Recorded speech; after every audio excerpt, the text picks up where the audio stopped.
mixed marriage. Oh ya, mixed mixed marriage. marriage. Ini kan Indonesia sama orang Turki terus nikahnya di Jepang gitu. Itu prosesnya kayak gimana? Dan kita awalnya emang kenalannya juga saling sapanya juga dari lain kan. Iya Kebetulan sih. dia orang Turki, aku orang Indonesia, dan Terus tinggalnya di ya di Jepang kan. Halo. Assalamualaikum warahmatullahi wabarakatuh. Waalaikumsalam warahmatullahi wabarakatuh. Balik lagi ke channelnya Nisa Heroti. Kali ini aku nggak sendiri, kali ini spesial. Allah kayak Mbak Najwa. Jadi kali ini aku bakalan ngobrol-ngobrol sama Linda. Dia di belakangku.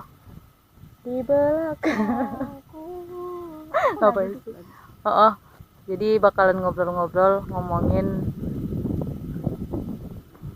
Soal apa? ngomongin soal apa ya? Ngomongin soal pengalaman dia nikah di Jepang sama orang luar Jepang dan bukan orang Indonesia.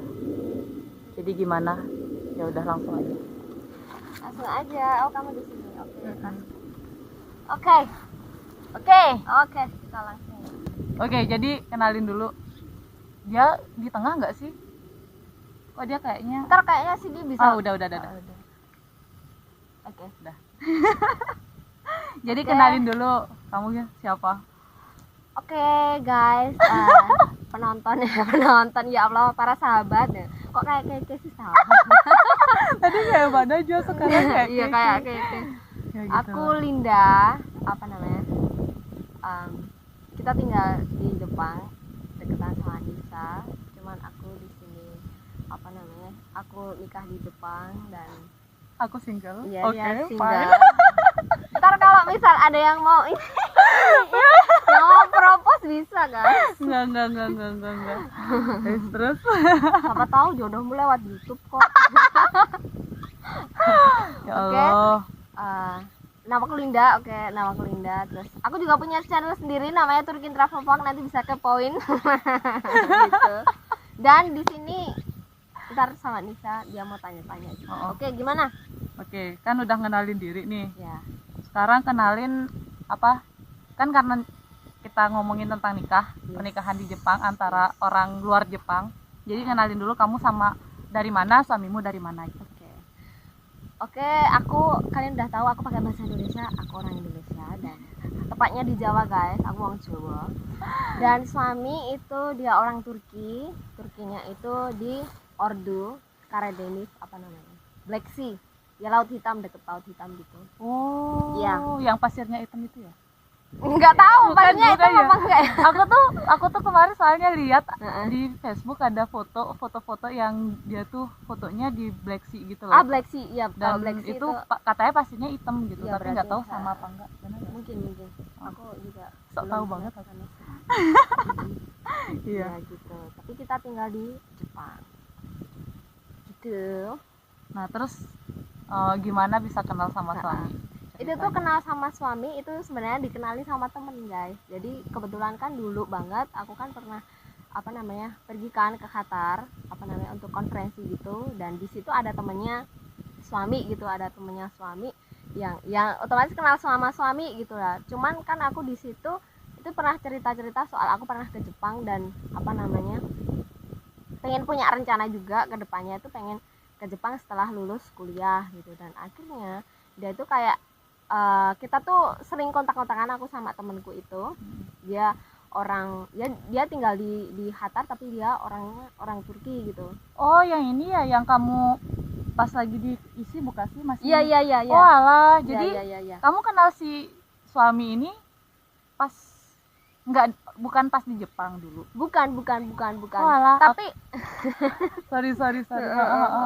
Dari situ terus aku sama temenku yang ketemu di Qatar itu kan kita sering kontak-kontakan, dan aku bilang kalau aku mau istilahnya kedepannya punya rencana ke Jepang gitu. Dan ternyata itu temennya dia itu ya si Furkan itu dia tuh juga punya rencana ke Jepang gitu, tapi kita tujuannya beda.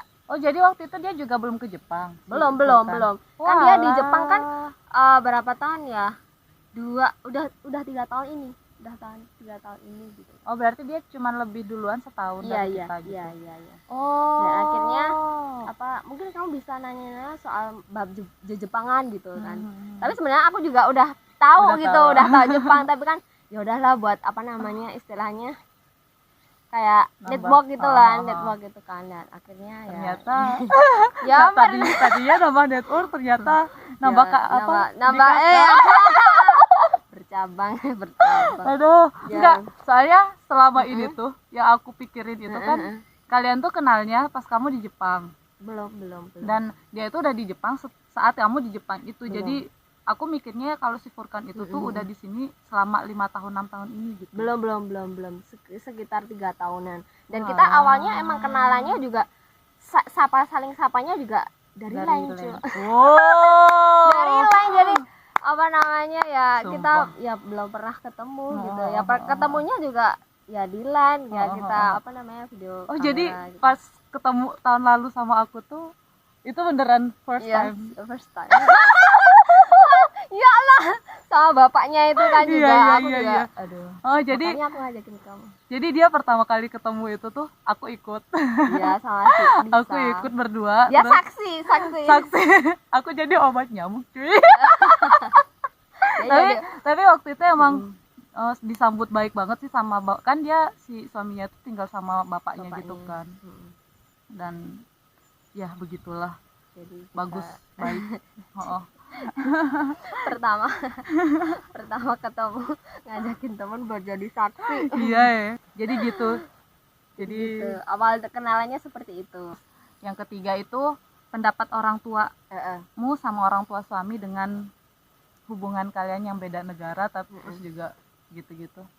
Itu tuh awalnya kalau orang tua itu tuh beda negara itu kan ya, awalnya orang tua otomatis dia khawatir kan, karena kan memang beda budaya, itu kan agak sedikit susah untuk penyesuaiannya. Apalagi kalau misal kita pun yang dari Indonesia, Jawa sama misal Batak aja itu budayanya udah beda, ngomongnya aja udah beda, bahasanya juga udah beda. Dan apa namanya, beda negara pun itu 2 kali lipat lebih, istilahnya rekoso kalau bahasa Jawane, lebih susah gitu kan. lebih susah. Terus orang tua kayak ngasih semacam apa ya namanya, Wejangan. ya kayak semacam wejangan gitu, kayak misal nanti kalau misal begini begitu gimana solusi kamu dan lain sebagainya. Jadi orang tua ngasih pertanyaan, tapi aku sendiri yang harus menyelesaikan pertanyaan itu gitu. Sebelum hal itu tuh terjadi, kamu berpikirnya itu gimana gitu kan. Tapi kan emang aku orangnya itu suka sesuatu hal yang challenging gitu ya. Suka sesuatu yang challenging, jadi ya why not gitu loh. Maksudnya ya meskipun yang namanya apa namanya jodoh itu kan satu kali dalam seumur hidup kan. Maunya. Ya maunya kan seperti Amin, itu. semoga. Ya. Surhat colongan.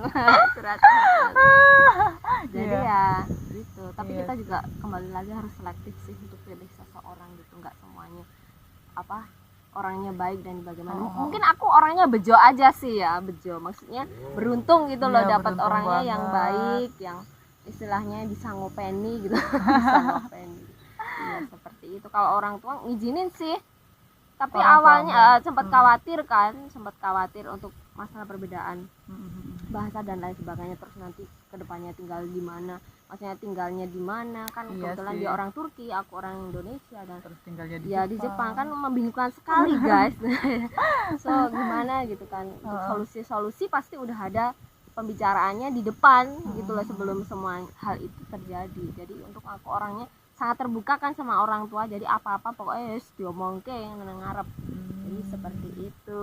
Mungkin bisa jadi pembelajaranmu, Bebek. Siapa tahu kamu dapat yang beda itu negara di Jawa. Ya. Enggak sih, aku ya gimana ya, kalau aku sebenarnya dulu mikirnya tuh kayak males gitu loh kalau misalnya beda negara, apalagi bakalan beda agama, terus beda budaya gitu gini. Soalnya ya gitu, sama kalau orang tua tuh pasti bakalan pengennya tuh yang deket-deket aja gitu, yang deket-deket aja. Yang tetangga. Tapi ternyata emang nggak segampang itu gitu loh. Ya gitulah intinya. Iya sih, harus beneran yang bisa itu sih kayaknya ya kan kita nggak tahu ya. Ya kan kamu yang udah ya. Walaupun beda negara, beda budaya kayak gitu, yang bikin beneran yakin itu apa sih? Yang bikin beneran yakin tuh karena aku sama dia itu kayak istilahnya tuh punya visi misi ke depan itu sama gitu loh. Jadi sebelum aku nikah pun sama dia itu kita tuh masing-masing kayak buat proposal sendiri-sendiri gitu.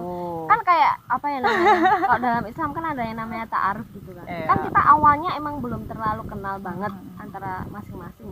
Jadi di situ kita buat apa namanya? Tulisan kayak biodata sendiri. Kemudian kita ke depannya setelah beberapa tahun ke depan tuh rencananya apa itu diomongin di depan. Kayak misal kekurangannya, kelebihannya itu apa gitu. Jadi secara jujur pribadi juga diomongin gitu. Dan itu setelah buat itu harus dikirim ke emailnya bapaknya. Iya, itu juga aku jadi saksi guys. Saya waktu itu masih tinggal bareng kan. Dia cerita, ini aku lagi ngirimin proposal ke Ya Allah, kayak semacam ya gitu lah.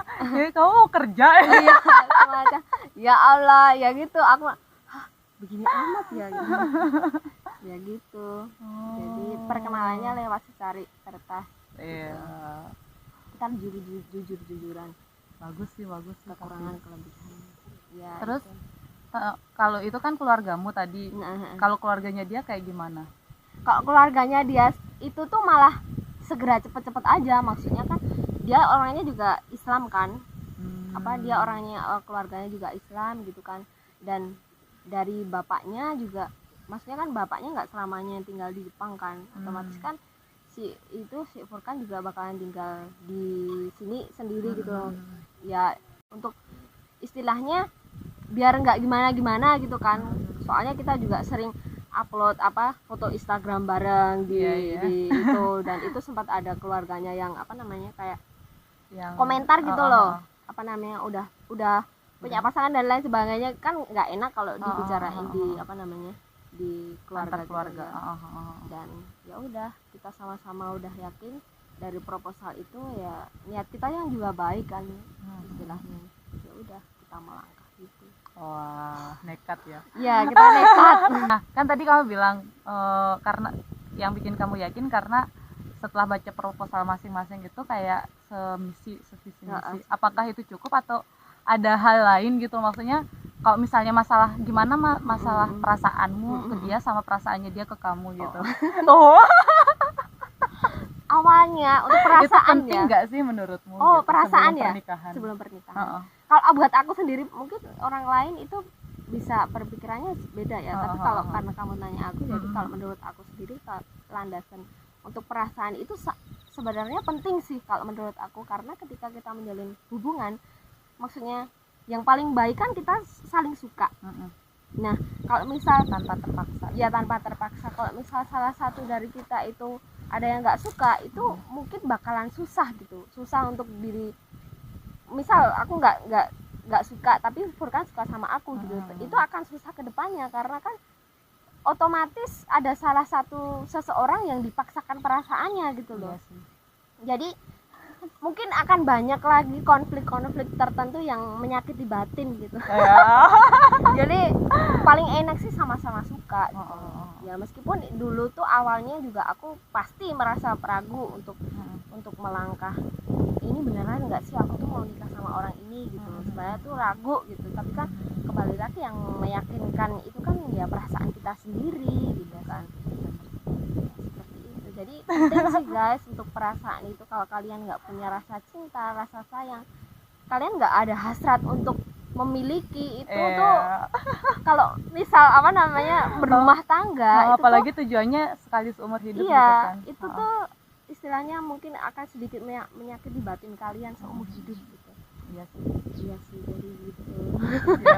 Gitu.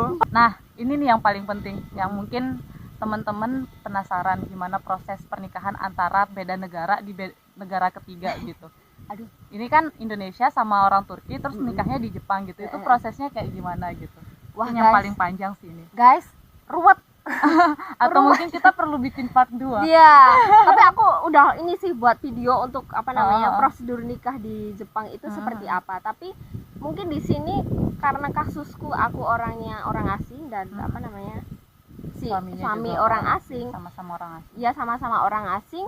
Prosedurnya itu lumayan panjang karena kita harus mempersiapkan dokumen dari masing-masing negara itu sendiri, dan nikahnya itu di 3 tempat, maksudnya kedubes Turki, kedubes Indonesia, dan di apa namanya, Yakuba. Maksudnya ya kayak kantor kecamatan atau kantor Jepang. di daerah gitu. Tapi itu yang kedubes Ya, Turki, kedubes Indonesia itu juga di Jepang semuanya. di Jepang semua, dan masing-masing itu punya requirement sendiri. Dokumen-dokumennya itu ini itu dan harus ditranslate dalam bahasa Jepang. Jadi ya mumet. Tapi kalau misal apa ada teman-teman yang misal orang Indonesia misal nikah di Jepang, itu caranya juga sama sih. Kalau aku baca di mana namanya, kedubes KBRI, itu caranya juga sama sih. Nikahnya cuma di 2 tempat doang. Kalau sama-sama Indonesia, iya, sama-sama nikahnya di Jepang itu cuma di Yakuba sama KBRI Tokyo doang. Tapi karena kalau yang ijab kabul gitu-gitu, ijab kabul itu sendiri itu bisa macam-macam sih, maksudnya ada pilihannya. Kalau misal di Tokyo itu bisa, tapi kalian harus ngajuin kayak apa namanya, ke naibnya, ada naibnya sendiri. Tapi kalau misal kalian pengen nikah agama secara sendiri juga ada di masjid, misal di Nagoya juga ada, di Kobe juga ada, di Osaka aku nggak tahu sih di Osaka ada apa enggak, tapi di konsulat Indonesia di Osaka itu nggak bisa untuk nikah secara agama. Dia nggak ngeluarin surat apa namanya, gitu. iya surat itu nggak, sumpah cuman sampai legal pencatatan sipil legal gitu doang, legal, dan apalah marriage apalah, dan nikah secara agamanya sendiri kepisah gitu ya, kepisah, bisa di masjid Kobe, pilih sendiri. Soalnya masing-masing masjid juga punya kayak naibnya sendiri gitu, yang untuk khusus menikahkan. Nah kan tadi katanya prosesnya panjang nih. Iya. Nah panjangnya itu seberapa lama gitu jangka waktu? Waktunya itu mungkin butuh waktu paling padat, misalnya paling padat sama paling panjangnya itu berapa lama gitu? Itu dalam mempersiapkan affidavit of marriage dari KBRI itu tuh sebenarnya 1 hari cukup sih untuk menyiapkan itu. Yang lama itu nyiapin dokumennya dari masing-masing negara. Kalau yang Indonesia itu sebenarnya agak ribet sih. Kalau tempatnya suami itu tinggal calling aja buat janji dan ngirimin apa namanya, identitas, paspor, KTP, udah jadi affidavit of marriage. Tapi kalau di Indonesia, apalagi aku cewek, jadi harus nyiapin lembar dari KUA, N1 dan lain sebagainya itu. Jadi harus dikirim dari Indonesia dan harus asli, cap-capannya itu harus asli. Itu yang bikin lama. Mungkin sekitar untuk mempersiapkan dari awal dokumen sampai oke ini udah tercatat nikah di Jepang gitu. Mungkin seminggu kali ya. Gitu. Kurang lebih seminggu. Iya, kurang lebih seminggu. Oke, jadi bagi kalian yang penasaran tentang detail pernikahan, apa proses nikah beda negara di Jepang itu tuh bisa mampir ke channelnya Dinda, Turkin Travel Vlog. Iya. Vlog. Panjang amat ya. Ya, Turkin Travel Vlog gitu. Benar. Nanti aku ituin di description box lah. Oke, jadi ke next. Kayaknya udah. Kayaknya udah sih pertanyaannya kayak gitu. Jadi yang terakhir nih tips buat teman-teman yang mungkin sedang ada di posisi kayak kamu, yang ada apa beda dan masih struggling atau masih dalam masa-masa buat kalian yang dalam posisinya sama kayak aku, yang mungkin kalian sedang menjalin apa namanya hubungan dengan orang asing tapi kalian bingung masalah gimana pertimbangan dan lain sebagainya. Pertama itu kalian harus yakini diri kalian sendiri. Itu yang kedua, itu perasaan kalian. Itu benar emang kalian suka ya, kalian suka atau gimana gitu kan ya. Karena tadi aku bilang kan, perasaan itu kan sebenarnya penting menurut aku karena itu landasan utama ketika kita apalagi menuju bahtera rumah tangga gitu. Jadi ini penting banget. Dan yang ketiga itu selektif, itu penting guys, karena ketika kalian memilih pasangan kalian juga ada maksudnya kriteria tersendiri kan, gimananya, terus apa namanya sama atau enggak visi misinya gitu. Yang penting pertamanya itu kalian juga harus jujur satu sama lain tentang kekurangan kalian, tentang kelebihan kalian, dan tentang misal mimpi-mimpi kalian ke depannya itu seperti apa ya, diomongkan di depan, jangan pas udah nikah ya lah kok kayak gini gitu Iya, kan, iya, ada iya. penyesalan di belakang gitu, nggak baik gitu. Jadi semangat buat kalian para pejuang. Pejuang Pejuang apa apa nih? ya? Pejuang ya, pejuang gitu-gituan. Gitu-gituan. Kok jadi kotunya jadi kayak Gitu-gituan. yang jelas, yang jelas. Pejuang apa ya namanya? Pejuang pasangan mixed marriage. Oh, ya, iya, mixed mixed marriage. Jadi seperti itu. Iya. Aku banyak belajar sih dari interview Q&A Q&A. Iya. sama Linda kali ini. Oke. Ya, aku doain nanti Mbak Nisa semoga bisa insya Allah dapat dimudahkan nanti Amin, jodohnya ya Allah, sesuai amin, apa ya yang Allah. diinginkan, Amin, yang ya Allah. diridhoi Allah Subhanahu Amin, wa ya Ta'ala. Allah. Amin, Amin, ya Allah, amin, ya amin. Allah, Al-Fatihah. Al-Fatihah, amin ya Allah, amin. Beneran doa aku cuy. Iya, Iya. iya. Iya, ya gitulah. Ya buat kalian yang nonton siapa tahu nanti ada yang mau daftar. No, no, no, Mbak. no. Jadi udah gitu aja buat video kali ini, semoga bermanfaat. Jangan lupa Bagus. subscribe channel apa namanya, Nisa Khairoti, bener Iya, nggak sih? bener. Iya, Nisa Kayaknya gitu deh. Khairoti. Sama Subscribe. mampir juga ke channelnya dia, bisa nanti Turkin kalau mau Travel kepo, Vlog. kepo. Di channelnya Linda juga banyak ini sih, nge-share tentang kehidupan di Jepang juga. Iya. Kayak aku, Random tapi sih, random. Tapi dia juga apa ya, kayak nge-share tentang mixed marriage, Iya, tentang mixed sama marriage. orang Turki gitu-gitu. Jadi worth it. Itu worth it sekali. Gitu aja. Sampai jumpa di video selanjutnya. Terima kasih. Thank you. Assalamualaikum warahmatullahi wabarakatuh. Warahmatullahi Bye bye. wabarakatuh. Bye bye. Bye bye. Bye bye. Dia bingung. Bye bye.